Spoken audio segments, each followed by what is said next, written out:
Psychologically നമ്മൾ approach ചെയ്തിട്ടുള്ള സിനിമയാണ് മണിച്ചിത്രത്താഴ് എന്ന് പറയുന്നത്. അത് ശരിക്കും ഗംഗയുടെ ട്രോമാറ്റിക് ആയിട്ടുള്ള എക്സ്പീരിയൻസ് ആയിരുന്നില്ലേ പിന്നീട് സംഭവിച്ച കാര്യങ്ങളെല്ലാം?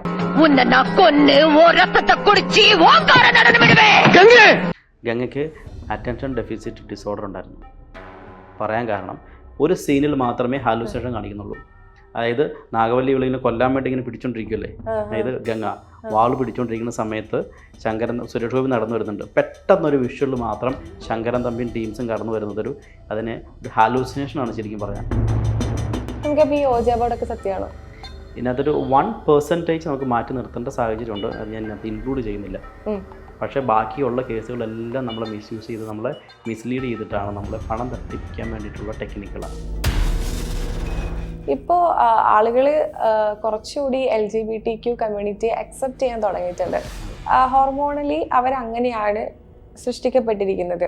പക്ഷേ ഇതല്ലാതെ എന്തെങ്കിലും ട്രോമാറ്റിക് എക്സ്പീരിയൻസിലൂടെ അവർ ഹോമോസെക്ഷൽ ആകുന്ന അത്തരത്തിലുള്ള പേഷ്യൻസ് ഒക്കെ വന്നിട്ടുണ്ടോ? തെറാപ്പി എടുക്കാൻ വരുമ്പോഴാണ് ഇവർ ഡിസ്ക്ലോസ് ചെയ്യുന്നത് ഇവരിങ്ങനത്തെ ആളുകളാണ്. ഇത് ഒരു കേസല്ല ഞാൻ പറയുന്നത്, പല എക്സ്പീരിയൻസസ് ഉണ്ട്, പല ടൈപ്പ് ഓഫ് കേസുകൾ എൻ്റെ അടുത്ത് തെറാപ്പിക്ക് വരുന്നുണ്ട്. അത് ചിലർ കൊണ്ടുവന്ന് പേരൻസാണ് കൊണ്ടുവരുന്നത്. മാരീഡ് ആയിട്ട് ആളുകൾക്കാണെങ്കിൽ എക്സ്പോഷർ തെറാപ്പി കൊടുക്കും. ഇമോഷണലി നമ്മൾ അവരെ ഹിപ്നോട്ടൈസ് ചെയ്തിട്ട് എക്സ്പോഷർ ചെയ്യിപ്പിക്കും. അത് യൂസ് ചെയ്യുമ്പോൾ നമ്മുടെ നാട്ടിൽ അതിനെപ്പറ്റി പറഞ്ഞു തരുമ്പോൾ പെട്ടെന്ന് വേറെ തെറ്റിദ്ധരിക്കപ്പെടുന്ന ആളുകളുണ്ടാകാം. But that is a fact.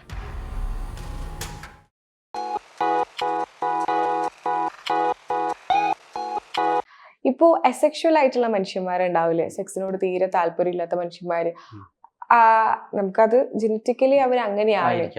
അപ്പൊ അത്തരത്തിലുള്ള ഒരുപാട് സെക്ഷലി പ്രിഫറൻസസ് ഉള്ള ആളുകളുണ്ട്, സെക്ഷലി ഡിറ്റാച്ച്ഡ് ആയിട്ടുള്ള ആളുകളുണ്ട്. അപ്പൊ അവർക്ക് വേണ്ടുന്ന ഹെൽപ്പുകളൊക്കെ ഈ ഹിപ്നോട്ടിസത്തിലൂടെ ചെയ്തു കൊടുക്കാൻ സാധിക്കുമോ? പറ്റും. അസെക്ഷൽ ആയിട്ട് ആളുകൾ നമുക്കൊന്നും ചെയ്തിട്ട് കാര്യമില്ല. ജനറ്റിക്കലി അവർ അങ്ങനെ കോഡ് ചെയ്തിരിക്കുക, ഹോർമോൺസ് എല്ലാം ഇംബാലൻസ്ഡ് ആയിരിക്കും. അത് നമുക്കൊന്നും ചെയ്യാനൊന്നുമില്ല. അല്ലാതെ സെക്ഷനോട് താല്പര്യമുണ്ട് പറ്റുന്നില്ല എന്ന് പറയുന്ന ആളുകളുണ്ട്. ഒന്നും ഒരു രീതിയിലും ഒന്നും അപ്രോച്ച് ചെയ്യാനും പറ്റുന്നില്ല, ഭാര്യ ഭർത്താക്കന്മാർ തമ്മിലുള്ള ഒരു കണക്ഷൻ പറ്റുന്നില്ല. അങ്ങനെയുള്ള ആളുകളൊക്കെ ശരിക്കും നമുക്ക് ഹെൽപ്പ് ചെയ്യാൻ പറ്റും. ഈ ട്രോമാസ് കാരണം സെക്സിനോട് പൂർണ്ണമായി വിരക്തിയുള്ള ആളുകളുണ്ട്. അതായത് മുന്നേ നല്ല രീതിയിൽ സെക്ഷലി ആക്റ്റീവ് ആയിരുന്ന ആളുകളായിരിക്കാം, പക്ഷെ എന്തെങ്കിലും ഒരു ട്രോമാറ്റിക് എക്സ്പീരിയൻസ് കാരണം പിന്നെ ആ ഒരു സ്റ്റേജിലോട്ട് എത്തുമ്പോൾ പിൻവലിയുന്ന ആളുകളായിരിക്കാം. അവർക്കുള്ള ഈ ഒരു ട്രോമ റിലീസ് അത്തരത്തിലുള്ള സെക്ഷൻസ് ഒക്കെ ഈ ഹിപ്നോട്ടിസത്തിലുണ്ടോ? അങ്ങനെ ഉണ്ട്.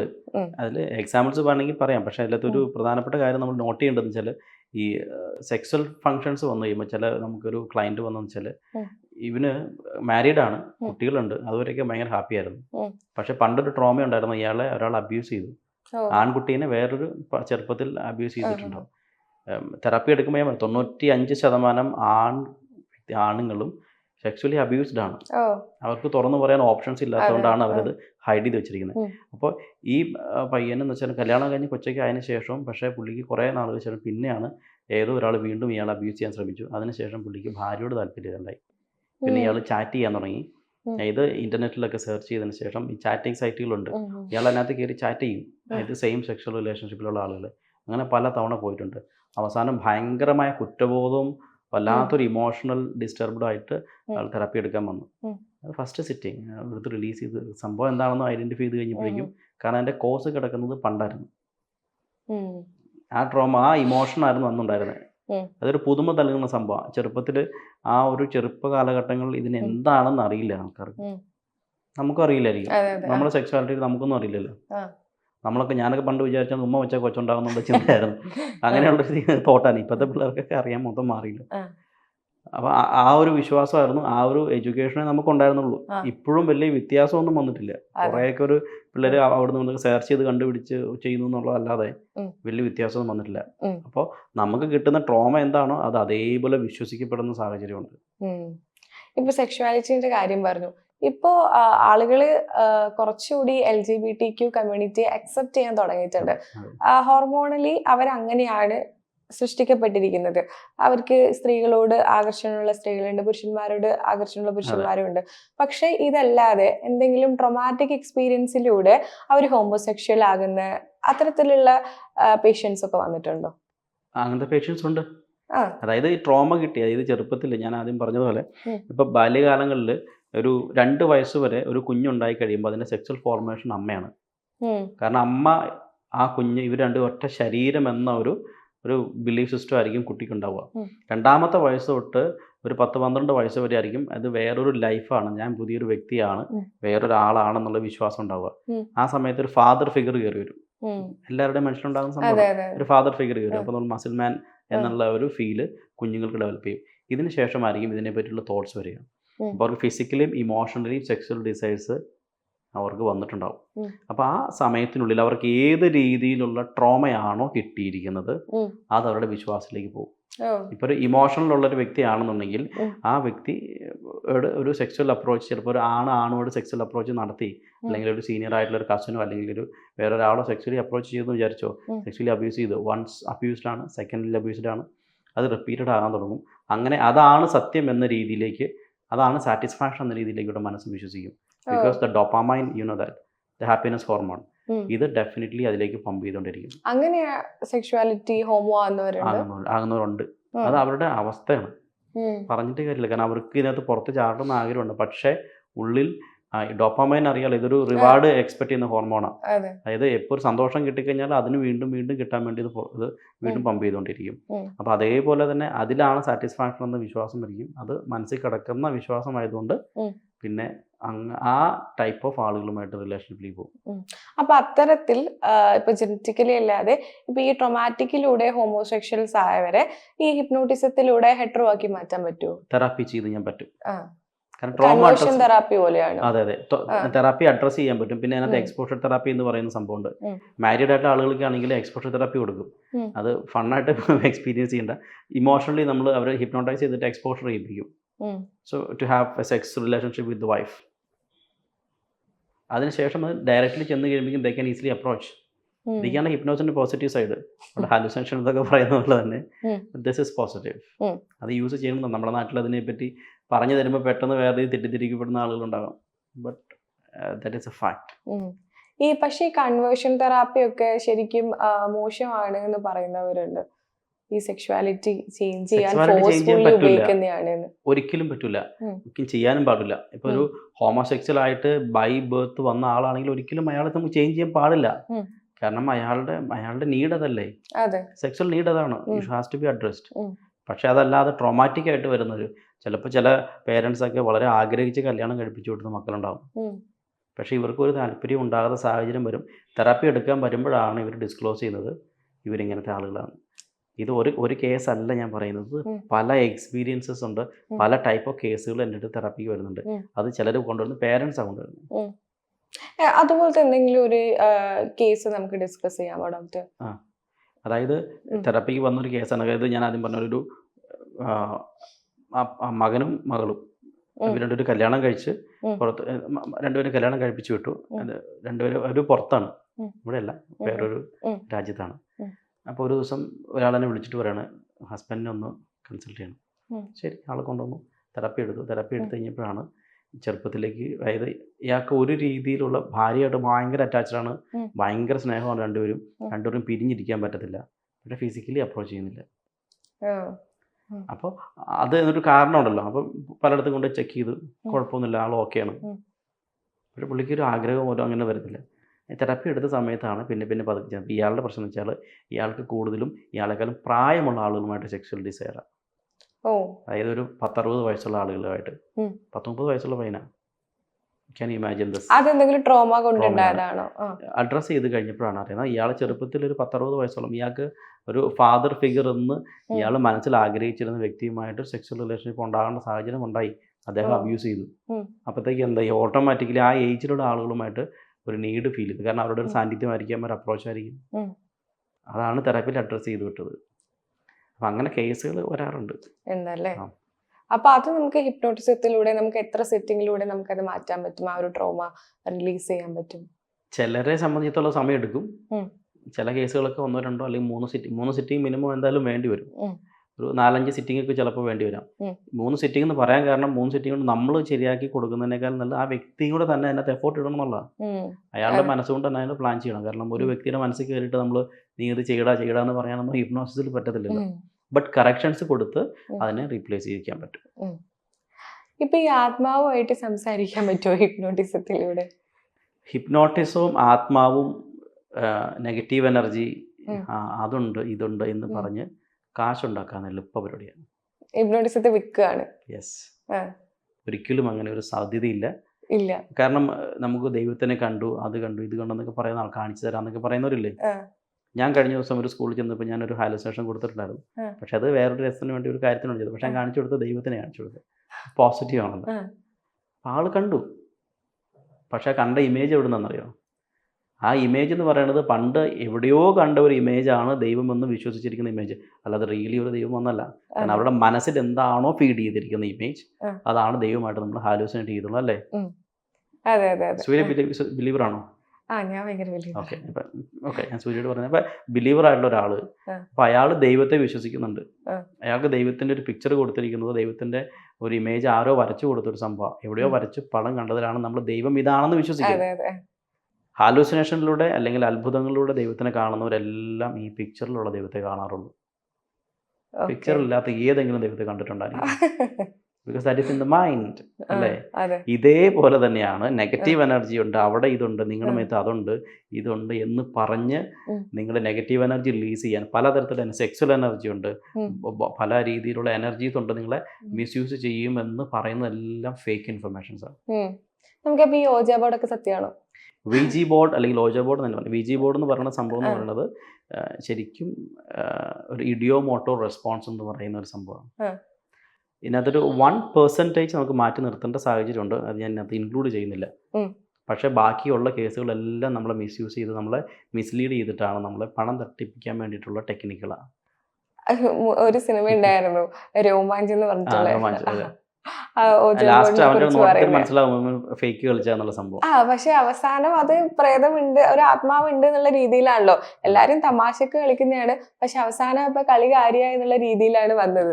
അപ്പൊ ശരിക്കും ഈ നമ്മള് സ്കൂളിലൊക്കെ പഠിക്കുന്ന സമയത്ത് സീനിയർ ആയിട്ടുള്ള ചേച്ചിമാരൊക്കെ ഇങ്ങനെ പറ്റിക്കുന്നതാണ്. നമ്മൾ ചെറുപ്പത്തിൽ ഇങ്ങനെ ട്രൈ ചെയ്ത് നോക്കുമല്ലോ, സംഭവമൊക്കെ വരച്ച് മെഴുകുതിരിയൊക്കെ എത്തിച്ചിട്ട്. ശരിക്കും ഇതുള്ളതാണ് ഓജ ബോർഡ്. വിജി ബോർഡ്, ഓജ ബോർഡ് എന്നല്ല വിജി ബോർഡ് എന്ന് പറയുന്നത്. വിജി ബോർഡ് ഉള്ളതാണ്, അത് യൂസ് ചെയ്യാൻ പാടില്ല എന്നുള്ളതാണ് വേറെ സത്യം. നമുക്ക് ഞാൻ പറഞ്ഞല്ലോ, മനുഷ്യൻ്റെ ശരീരത്തിൽ പോകുന്ന ഒരു എനർജി എന്തായാലും it's never be destroyed, never be created എന്ന് പറയുന്ന പോലെയാണ് നമ്മുടെ ശരീരത്തിലുള്ള എനർജി പുറത്തേക്ക് പോയിട്ടുണ്ടാവും. അത് എവിടെയെങ്കിലും അത് ഇതിനകത്ത് പറയാൻ പറ്റാത്ത കുറേ ഇൻ്റർവ്യൂവിന് പറയാൻ പറ്റാത്ത കുറേ കാര്യങ്ങളുള്ളതുകൊണ്ട് ഞാനത് ചുരുക്കി പറയാനെന്നുള്ളൂ. അപ്പോൾ അങ്ങനെയുള്ള സിറ്റുവേഷൻസ് ഉണ്ട്.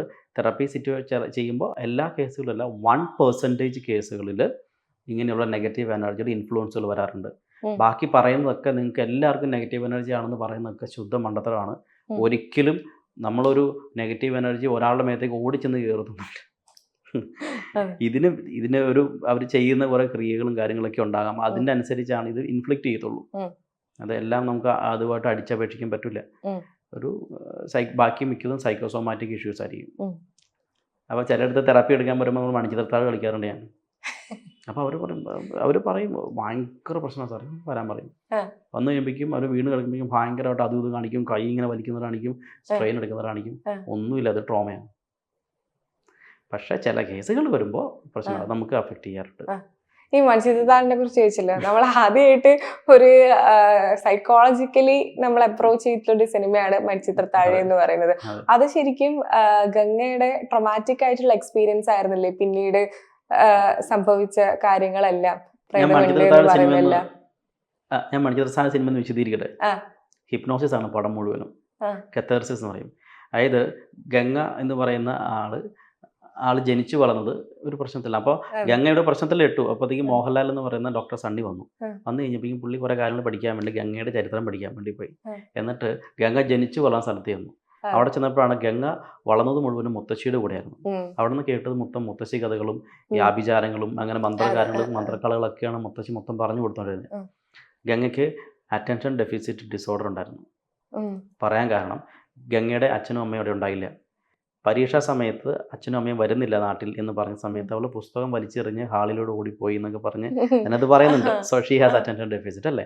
ഈ 2 കണ്ടീഷൻസ് ഉണ്ടായിരുന്നു. ഇതിന് ശരി ഇതൊക്കെ മറന്ന് ഇവള് കല്യാണം കഴിപ്പിച്ചൊക്കെ വിട്ടു.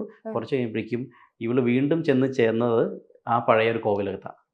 അവിടെ ചെന്ന് കഴിഞ്ഞപ്പോഴേക്കും നമ്മൾ പുതിയ സിറ്റുവേഷൻ കണ്ടു. ദാറ്റ് മീൻസ് അവിടെ ഒരു നാഗവല്ലി എന്ന് പറയുന്ന ഒരാളെ പിടിച്ച് പൂട്ടിയിട്ടുണ്ട്. അപ്പോൾ എന്താ സംഭവം, പഴയ മന്ത്രകഥകൾ നേരെ ഗംഗയിലേക്ക് ഓപ്പൺ ആയി. പിന്നെ നേരെ ആ റൂമിൽ ചെന്നു. അവിടെ ചെന്ന് നോക്കിയപ്പോഴേക്കും നാഗവല്ലിയുടെ ഷേപ്പ് കിട്ടി. പെട്ടെന്ന് ഒരു ഹിപ്നോട്ടിക് ഇമേജ് കിട്ടി, ഷേപ്പായി. എന്നിട്ട് പുള്ളിക്കാരി ഓരോ സാധനം എടുത്ത് നോക്കാൻ തുടങ്ങി റിലേറ്റ് ചെയ്തു. പിന്നീടാണ് കഥ മാറിയത്. പിന്നെ ഗംഗയുടെ പേഴ്സണാലിറ്റിക്ക് ചേഞ്ചസ് വരാൻ തുടങ്ങി. പഴയത് എന്താണോ കേട്ട് വളർന്നത് അതനുസരിച്ച് ചേഞ്ചസ് വന്നു. ഓക്കെ, അതിന് പിന്നീട് ഇഡിയോമോട്ടർ റെസ്പോൺസ് പോലെ ഒരു കുടമൊക്കെ തല്ലി പൊട്ടിക്കുന്നുണ്ടോ, ആര് നോക്കുന്നതിന് മുമ്പ് വിത്തിൻ സെക്കൻഡ് ടൈം അവർ കുടമൊക്കെ തട്ടി പൊട്ടിച്ച് കളഞ്ഞില്ലേ. ഇതൊക്കെ അത് ഹിപ്നോസിസിൽ ഉപയോഗിക്കുന്ന ഒരു ടെക്നിക്സാണ്. അതായത് വേറൊരു കാര്യം പറയുന്നുണ്ട്, ഗംഗയ്ക്ക് നിന്റെ ഉറക്കത്തിൻ്റെ ആഴം അളക്കാൻ പറ്റും. That means she knows how to. മനസ്സിലായി? അത് ഇമാജിനേഷനിലൂടെ അവർ ക്രിയേറ്റ് ചെയ്തിരിക്കുന്ന സംഭവം. സോ പക്ഷേ എങ്കിലും സിനിമാറ്റിക്കലി പറയുമ്പോൾ ഇത് ട്രോമയായിട്ട് കണക്ട് ചെയ്യാൻ പറ്റും നമുക്ക്. പിന്നീട് മോഹൻലാൽ ചെയ്ത പരിപാടിയുണ്ട്. ഇവർക്ക് എക്സ്ട്രീംലി ഇമോഷൻ ഉണ്ടായി. പിന്നെ ചെയ്ത പ്രോസസ്സാണ് കത്തേർസിസ്. അതായത് ഗംഗ പറഞ്ഞു, ഞാൻ ദുർഗാഷ്ടമി നാളിൽ നിന്ന് കൊന്ന് ചോര കുളിക്കും. അതൊക്കെ സംഭവം കേട്ടിട്ടുണ്ട് നമ്മൾ. അപ്പം സുരേഷ് ഗോപിനെ കൊല്ലുന്നുള്ള രീതിയിലാണ്. കാരണം പണ്ടത്തെ രാമനാഥൻ എന്ന് പറയുന്ന ആളുമായിട്ട് പ്രണയത്തിലായിരുന്നു ഈ പറയുന്ന നാഗവല്ലി എന്ന് പറയുന്ന ഒരു കഥയുണ്ട്. അപ്പോൾ ഇവള് നാഗവല്ലി ആക്കപ്പെട്ടു. രാമനാഥൻ എന്ന് പറയുന്ന വേറൊരാൾ ചുമ്മാ അവിടെ വഴിയെ പോയ ഒരുത്തൻ അയാളെ പിടിച്ചു. പിന്നെ സുരേഷ് ഗോപിയായി മറ്റേ പുള്ളി ശങ്കരൻ തമ്പി സുരേഷ് ഗോപി ആക്കി. അവള് ഒരു സീനിൽ മാത്രമേ ഹാലൂസിനേഷൻ കാണിക്കുന്നുള്ളൂ. അതായത് നാഗവല്ലി ഇവളിങ്ങനെ കൊല്ലാൻ വേണ്ടി ഇങ്ങനെ പിടിച്ചോണ്ടിരിക്കുമല്ലേ, അതായത് ഗംഗ വാള് പിടിച്ചോണ്ടിരിക്കുന്ന സമയത്ത് സുരേഷ് ഗോപി നടന്നു വരുന്നുണ്ട്. പെട്ടെന്നൊരു വിഷ്വൽ മാത്രം ശങ്കരൻ തമ്പിയും ടീംസും കടന്നു വരുന്നത് ഒരു ഹാലൂസിനേഷനാണ് ശരിക്കും പറഞ്ഞത്. അവൾക്ക് ഹാലൂസിനേറ്റഡ് ആയി ഇയാളാണെന്ന് പറയുന്നുണ്ട്. പിന്നെ സുരേഷ് ഗോപി ചെയ്തതെന്ന് വെച്ചാൽ മോഹൻലാൽ ചെയ്തത് അവളെ സുരേഷ് ഗോപിയുടെ ഷേപ്പുള്ള ഒരാളെ കിടത്തി, അതിൻ്റെ അടിയിൽ വേറെ സാധനം ഉണ്ടായിരുന്നു, അത് സിനിമാറ്റിക്. എന്നിട്ട് ഇവള് തിരിച്ചു വന്നപ്പോഴേക്കും ഒരു മന്ത്രക്കളങ്ങളെല്ലാം വെച്ച് പുകയൊക്കെ വന്നു കഴിഞ്ഞപ്പോഴേക്കും ഒന്നും മനസ്സിലായില്ല അവർക്ക്. നേരെ വെട്ടിക്കൊന്ന് ചോരയെല്ലാം കുടിച്ച് പിന്നെ ബോധം കിട്ടും. പിന്നെ ഒരു സീനിൽ മാത്രമാണ് ഹിപ്നോസിസ് മോഹൻലാൽ കാണിച്ചിട്ടുള്ളൂ. നിങ്ങൾ സൂക്ഷിച്ചാൽ അറിയാം, അതായത് ശ്രദ്ധിച്ചാൽ അറിയാം. ലാസ്റ്റ് ഗംഗനെ തിരിച്ചു കൊണ്ടുവരും. ഗംഗ ഈ ഗാഠമായ നിദ്രയിൽ നിന്ന് ഉറങ്ങുകയാണ്. 1, 2, 3 പഴയതെല്ലാം മറന്ന് പുതിയൊരാളായി. ഇതാണ് പഴയതെല്ലാം ആ സമയത്ത് ഗംഗ മറന്നുപോയി. കാരണം അത് ഞാൻ എന്തായിരുന്നു പെട്ടെന്ന് ചോദിച്ചില്ലേ, ഞാൻ എന്താ ചെയ്തതെന്നൊക്കെ ചോദിക്കുന്നില്ലേ. അപ്പൊ അത് ഗംഗക്ക് ശരിക്കും ഓർമ്മയില്ല. ഓർമ്മയുണ്ടാകും, സിനിമാറ്റിക്കലി പ്ലേസ് ചെയ്യുന്നുള്ളൂ. പക്ഷെ കത്തേർസിസ് എന്ന് പറഞ്ഞാൽ ഇമോഷൻ അഡ്രസ്ഡ് ആവും. ചില സിറ്റുവേഷനിൽ വളരെ സെൻസിറ്റീവ് ആയിട്ടുള്ള ഇഷ്യൂസ് ആണെങ്കിൽ നമ്മൾ റിവേഴ്സ് കമാൻഡ്സ് കൊടുക്കും. ഇനി പഴയ ഓർമ്മകൾ ഓർക്കും തോറും മറന്നുപോയിക്കൊണ്ടേയിരിക്കുന്നത് റിവേഴ്സ് കമാൻഡ് കൊടുത്തു കഴിഞ്ഞാൽ ചിലപ്പോൾ കിട്ടില്ല. അപ്പൊ നമുക്ക് ഈ ചീത്തയായിട്ടുള്ള നമ്മളെ ജീവിതത്തിൽ സംഭവിച്ച നമ്മളിപ്പം ഭയപ്പെടുത്തുന്ന ഓർമ്മകളൊക്കെ ഉണ്ടാവുമല്ലോ, അതൊക്കെ നമുക്ക് ഹിപ്നോട്ടിസം ചെയ്ത് കഴിഞ്ഞാൽ നമുക്കത് മറക്കാൻ പറ്റുമോ? മറന്നു കളയണം. അതാണ് ഹിപ്നോസിസിന്റെ യൂസേജ്. റിഗ്രഷൻ എന്ന് പറയുന്ന സമ്പ്രദായം, റിഗ്രഷൻ ഫാലസി എന്ന് പറയുന്ന കാര്യങ്ങൾ കൊണ്ട് ചിലർ അത് മിസ്യൂസ് ചെയ്യപ്പെടും. കാരണം ട്രോമയുണ്ട്, ഭയങ്കര പ്രശ്നമുണ്ട്, നിങ്ങൾ ചൈൽഡ്ഹുഡ് മൊത്തം പ്രശ്നമാണെന്ന് പറഞ്ഞത് മിസ്യൂസ് ചെയ്യുന്ന ആളുകളുണ്ട്. അങ്ങനെയല്ല, അതിന് പ്രോപ്പർലി അഡ്രസ്സ് ചെയ്യണം. ചില കാര്യങ്ങളുണ്ടെങ്കിൽ അതിനെ അഡ്രസ്സ് ചെയ്ത് അതിന് പകരം പുതിയ കാര്യങ്ങൾ അവിടെ പ്ലേസ് ചെയ്യണം. മനസ്സിന്റെ ഒരു നിയമം ഉണ്ട്, അറിയാമോ? മനസ്സിന് 10 കൽപ്പനകൾ എന്ന് പറയും. അതിലൊരു പ്രധാനപ്പെട്ട നിയമമാണ്, once if something is programmed in your mind, unless and until it is replaced by something other one, it remains. അപ്പോൾ നമുക്കൊരു പ്രശ്നം അവിടെ ഉണ്ടായിട്ടുണ്ടെങ്കിൽ അതിനെ മാറ്റി പുതിയത് അവിടെ പ്ലേസ് ചെയ്യുന്ന വരത്തേക്ക് ആ പഴയതുണ്ടാവും. അപ്പോൾ പഴയ ട്രോമേനെ നമ്മൾ എടുത്ത് കളഞ്ഞ് അതിന് ശേഷം പുതിയതിനെ മനസ്സിനെ പറഞ്ഞ് പഠിപ്പിച്ചു വെച്ച് കഴിഞ്ഞാൽ ദാറ്റ് ഈസ് ഹീൽഡ്. ഈ പാസ്റ്റ് റിഗ്രഷൻ ഒക്കെ എന്താണ്? അപ്പോൾ പാസ്റ്റ് ലൈഫ് റിഗ്രഷൻ എന്ന് പറയുന്നത് പഴയ ജന്മം എന്ന് പറയുന്നത് ജന്മമല്ല, നമ്മുടെ ജനറ്റിക്കൽ കെമിസ്ട്രിയിലുള്ള ഇൻഫർമേഷനാണ്. ഇപ്പോൾ ഉദാഹരണം, എൻ്റെ ഷേപ്പ് അല്ല എൻ്റെ സ്വഭാവം എൻ്റെ വല്യപ്പൻ്റെ അല്ലെങ്കിൽ അപ്പൻ്റെ ആയിരിക്കാം, ആണെങ്കിൽ DNA ആണ്. അപ്പോൾ ആ സ്വഭാവം എനിക്ക് കിട്ടുന്നുണ്ട്, ട്രേറ്റ്സ് കിട്ടുന്നുണ്ട്, ഷേപ്പ് കിട്ടുന്നുണ്ട്, ഫിസിക്കൽ നേച്ചർ കിട്ടുന്നുണ്ട്.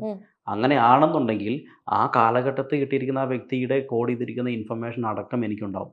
അതാണോ നമ്മൾ പറയുന്നത്? മറ്റേ ഇപ്പൊ ഒരാൾക്ക് മെന്റലി, പണ്ടൊക്കെ പറയും ഒരാൾക്ക് ഭ്രാന്ത് വന്നു കഴിഞ്ഞാൽ അവന്റെ മുന്നിലേത്തെ തലമുറക്ക് ചിലപ്പം ഭ്രാന്ത് ഉണ്ടോ എന്ന് ചോദിക്കുന്നത് ഇതാണോ? ഹിസ്റ്ററി ചോദിക്കാറുണ്ടല്ലോ, നിങ്ങളുടെ തലമുറ ജീനിലാലും. അതാണ് ജീൻ എന്ന് പറയുന്നത്. അപ്പൊ ജനറ്റിക്കലി നമുക്ക് ഈ ഇൻഫർമേഷൻ പാസ് ചെയ്യാമെങ്കിൽ ആ വ്യക്തികൾ അനുഭവിച്ച ട്രോമയും അതിനോടനുബന്ധിച്ചുള്ള കാര്യങ്ങളെല്ലാം പാസ് ചെയ്യപ്പെടും. അപ്പൊ നമ്മളെ ജനറേഷന്റെ മുന്നിലത്തെ ഒരാൾ, ഇപ്പൊ എന്റെ അമ്മക്ക് ചിലപ്പോൾ അത്ര ഇമോഷൻ ഉണ്ടാവണമെന്നില്ല, പക്ഷെ ചിലപ്പോൾ അമ്മയുടെ അമ്മക്ക് അത്ര ഇമോഷണൽ ആയിട്ടുള്ള വ്യക്തിയാണ്, അതെനിക്ക് പാസ് ചെയ്ത് കിട്ടും. കാരണം ജീനിന്റെ പ്രത്യേകത, ഇപ്പൊ നമ്മൾ ഒരു അണ്ടവും ബീജവും സങ്കലിക്കുന്ന സമയത്ത് അതിനകത്ത് 28 MB മെമ്മറി ട്രാൻസ്ഫർ ചെയ്യപ്പെടും എന്നാണ് പറയുന്നത്. അപ്പൊ അങ്ങനെയാണെന്നുണ്ടെങ്കിൽ സെല്ല് ഡിവൈഡ് ചെയ്ത് പോയി കഴിയുമ്പോൾ സെൽ ഡിവിഷൻ ഉണ്ടാവുമല്ലോ, ആ വളർന്നു വന്ന് കഴിയുമ്പോൾ ഈ ജീൻ അവിടെ ഉണ്ട് ഇല്ലേ? ഈ ജീനും DNA എല്ലാം അവിടെ ഉണ്ട്, ഇതൊന്നും പോയിട്ടില്ല, ആ സ്വഭാവം അവിടെ ഉണ്ട്. പക്ഷേ ഇതിനോട് സിമിലർ ആയിട്ടുള്ളൊരു സാഹചര്യം വന്നു കഴിഞ്ഞാൽ മാത്രമേ ഇത് എക്സ്പ്രസ് ചെയ്തുള്ളൂ. ഇല്ലെങ്കിൽ ആ ജീൻ എക്സ്പ്രസ് ചെയ്തില്ല. ഇതിന് പറയുന്ന പേരാണ് എപ്പിജെനറ്റിക്സ്. എപ്പിജെനറ്റിക്സ്. അതായത് നമുക്ക് സാഹചര്യം അനുസരിച്ച് ഈവൻ ഹെറിഡിറ്ററി അസുഖങ്ങൾ വരെ നമുക്ക് കിട്ടും. കാരണന്മാരൊക്കെ പണ്ട് പറയുന്നുണ്ട് ഡയബറ്റിക്സ് 40-ാമത്തെ വയസ്സിൽ ഡയബറ്റീസ് ഉണ്ടാകും, അതുകൊണ്ട് പഞ്ചസാര കഴിച്ചേക്കരുത്, ഒരു സാധനം കഴിച്ചേക്കരുത്. കഴിക്കാതിരുന്നിരുന്നിരുന്ന് നമ്മുടെ മനസ്സിലേക്ക് ഇടുന്ന സംഭവം എന്താണെന്നറിയോ? 40-ാമത്തെ വയസ്സിൽ നിങ്ങൾക്ക് ഷുഗർ ഉണ്ടാകും എന്നൊരു സജഷൻ കൊടുത്തു. ഓട്ടോമാറ്റിക്കലി നമ്മുടെ ജനറ്റിക്കൽ കെമിസ്ട്രി അത് എക്സ്പ്രസ് ചെയ്യും. നമ്മൾ ജീവിക്കുന്ന അങ്ങനത്തെ സാഹചര്യത്തിലാണ്. അപ്പോൾ നമ്മുടെ എൻവയോൺമെൻറ്റ് അതിനൊരു കോസേറ്റീവ് ഫാക്ടറാണ്. അപ്പോൾ ഇതേപോലെയാണ് പാസ്റ്റ് ലൈഫ് റിഗ്രഷൻ ചെയ്യുമ്പോഴും പഴയ കാലത്തിലെ ആ സിറ്റുവേഷൻസ് ട്രോമയൊക്കെ കിടപ്പുണ്ടെങ്കിൽ പെട്ടെന്ന് റിലീസാവും. ഞാനൊരു എക്സാമ്പിൾ പറയാം. ഒരു തെറാപ്പി എടുക്കാൻ വന്നൊരു കുട്ടിയാണ്. കുട്ടിയിലൊരു 28 വയസ്സോളം പ്രായമുണ്ട്. സെക്കൻഡ് സിറ്റിംഗ് വന്നപ്പോഴേക്കും ഈ കൊച്ചിന് ഭയങ്കര ശ്വാസം മുട്ടിലാണ്. എന്നുവെച്ചാൽ ശ്വാസം എടുക്കാൻ പറ്റുന്നില്ല, ഭയങ്കര ഡിഫിക്കൽട്ടി. ഞാൻ എന്താ സംഭവം എന്ന് എനിക്കറിയത്തില്ല. ഡോക്ടറെ കാണിച്ചിട്ടൊന്നും പോയില്ലെന്ന് പറഞ്ഞു. ഞാൻ നേരെ ശരി പാസ്റ്റ് ലൈഫ് റിഗ്രഷൻ എടുക്കാമെന്ന് വെച്ചാൽ ചെയ്ത് നേരെ പാസ്റ്റിലേക്ക് വരുമ്പോൾ 1600 സമയമൊക്കെ വന്നു. ഇത് ഓപ്പണായി പേര് പറഞ്ഞു, ഒരു കുഞ്ഞിൻ്റെ പേര്. ആ പേരൊന്നും ഞാൻ പറയുന്നില്ല കേട്ടോ. ചെറിയ കുട്ടി എന്താ സംഭവിച്ചതെന്ന് ചോദിച്ചപ്പോൾ ഈ കുഞ്ഞ് പതുക്കെ നിൽക്കുന്നത് എവിടെയെന്ന് ചോദിച്ചപ്പോഴേക്കും ഒരു ചെറിയ വെള്ളത്തിനടുത്താണ് നിൽക്കുന്നത്. സ്ഥലം എല്ലാം പറഞ്ഞിട്ടുണ്ട്. പെട്ടെന്ന് ഈ വാര പുറത്തുനിന്ന് തള്ളി നേരെ വെള്ളത്തിലേക്ക് വീണു. ശ്വാസം മുട്ടിയ കൊച്ചു മരിച്ചു. ശ്വാസം കിട്ടാതെ അതേ സെയിം ഡിഫിക്കൽട്ടി ആ ജീൻ ജനറ്റിക്കൽ കെമിസ്ട്രിക്ക് വെച്ചിട്ടുണ്ടായി. ഞാൻ ചോദിച്ചാൽ വേറെ ഏതെങ്കിലും നിങ്ങളുടെ ലൈഫിൽ ഇതേ ജനറ്റിക്കൽ കെമിസ്ട്രിയിലുള്ള എന്തായാലും ഒരു ചെയിൻ റിയാക്ഷൻസ് പോലെയാണല്ലോ ഉണ്ടോ എന്ന് ചോദിച്ചപ്പോൾ വേറൊരു കുട്ടിയുടെ പേരും പറഞ്ഞു. ആ കുട്ടിയുടെ പേര് പറഞ്ഞ് ഓപ്പൺ ആയി കഴിഞ്ഞപ്പോൾ പേര് ആരാന്ന് എനിക്കറിയില്ലാന്നോ ചോദിച്ചു. ഇവിടെ ചേച്ചിയുടെ വെച്ച. ഇവരുടെ പ്രത്യേകം ഇവർ തമ്മിൽ ഒരേ ഷേപ്പാണ്, സ്വഭാവം. എപ്പോൾ ഫോൺ എടുത്ത് വിളിക്കണം എന്ന് ആലോചിക്കുന്ന സമയത്ത് ആ കുട്ടി തിരിച്ചു വിളിച്ചിട്ടുണ്ടാവും. അങ്ങനെ ഒരു ഇമോഷണൽ കണക്ഷൻ ഉണ്ട്. ഞാൻ പറയുന്ന കാര്യം സെഷൻ കഴിഞ്ഞ് എഴുന്നേറ്റതേ പുള്ളിക്കാരുടെ ശ്വാസം മുട്ടിൽ പോയി. അതാണ് എൻ്റെ ബിലീവ്സ്. നമുക്ക് ഞെട്ടിപ്പോയി ചില സിറ്റുവേഷൻസ് ഒക്കെ കണ്ടു കഴിഞ്ഞാൽ. ഇതാണ് പാസ്റ്റ് ലൈഫ് റിഗ്രഷൻ എന്ന് പറയുന്നത്. എല്ലാവർക്കും പാസ്റ്റ് ലൈഫ് റിഗ്രഷൻ വേണമെന്നല്ല ഞാൻ പറഞ്ഞത്. എല്ലാവർക്കും പാസ്റ്റ് ലൈഫ് റിഗ്രഷൻ ചെയ്യേണ്ടതും ആവശ്യമില്ല. ആവശ്യമുള്ള കേസുകളിൽ പാസ്റ്റ് ലൈഫ് റിഗ്രഷൻ പോസിബിൾ ആണെന്ന് ചെയ്യാനും പറ്റും. അപ്പൊ ഇത്ര സമയം നമ്മൾ സംസാരിച്ചതിനും എന്നെ ഹിപ്നോട്ടൈസ് ചെയ്തതിനും thank you doctor. You are welcome. Thank U.